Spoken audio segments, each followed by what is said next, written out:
Se nos cuenta una historia que empieza en el verso 20 y termina en el 27 de una manera muy fría, remitiéndose solo a los hechos, de modo que parece casi trivial, poco importante, además de ser un poco difícil de entender. En varias partes del Antiguo Testamento nos topamos con estas extrañas escenas que hasta parecen estar fuera de lugar o fuera de contexto.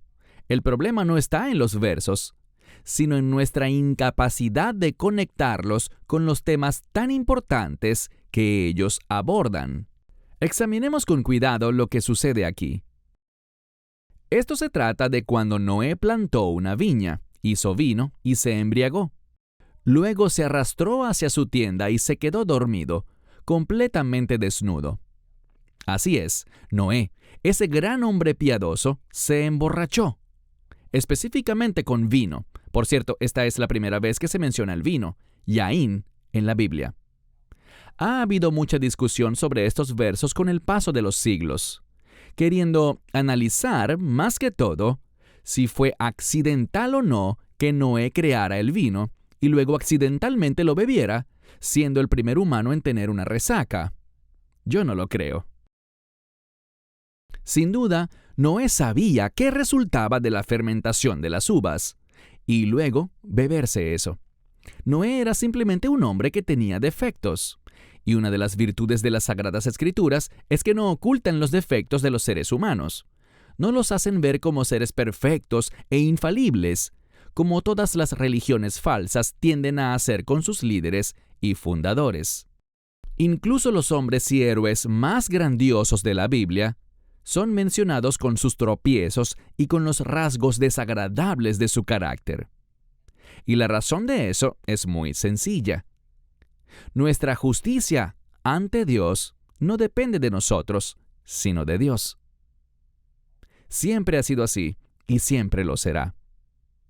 Pero por alguna razón, Cam entró en la tienda de Noé y descubrió que estaba borracho y desnudo. Luego salió de la tienda y se lo contó a sus hermanos, Sem y Jafet. Luego los dos hermanos pusieron un manto sobre sus hombros, caminaron de espaldas a la tienda de Noé y dejaron caer el manto sobre la desnudez de su padre sin mirarlo.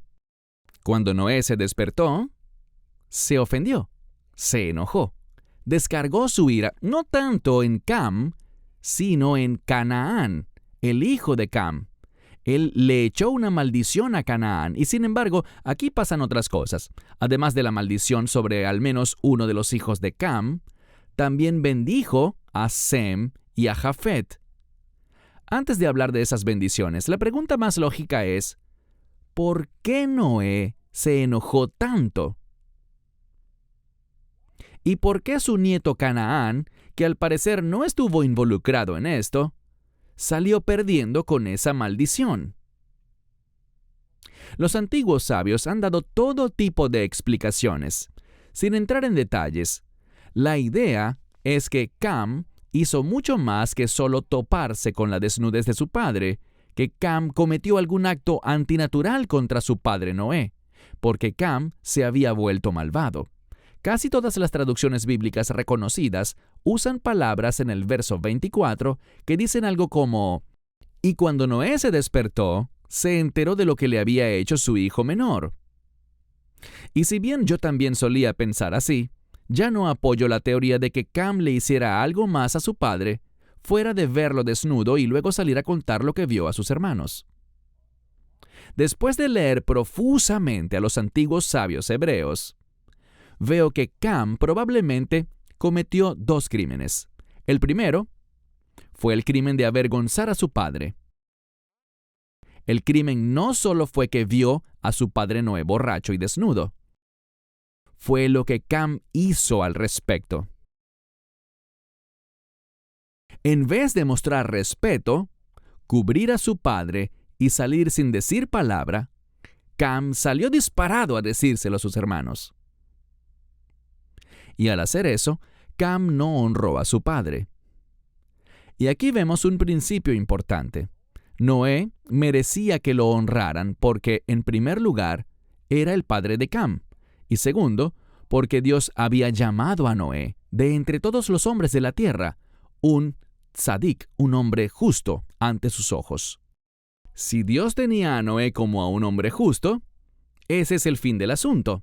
Cam no debió haber señalado el pecado de su padre ante sus hermanos. El segundo crimen que Cam pudo haber cometido, y esta es una teoría personal, es lo que se llama lashon hara en hebreo. Lashon hara significa hablar mal de alguien, generalmente en forma de chismes o calumnias.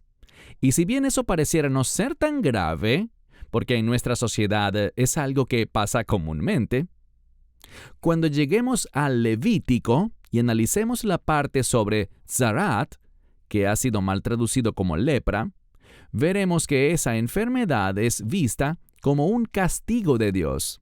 Y el crimen o pecado asociado a ese castigo de contraer Zarat es casi siempre lashon hara.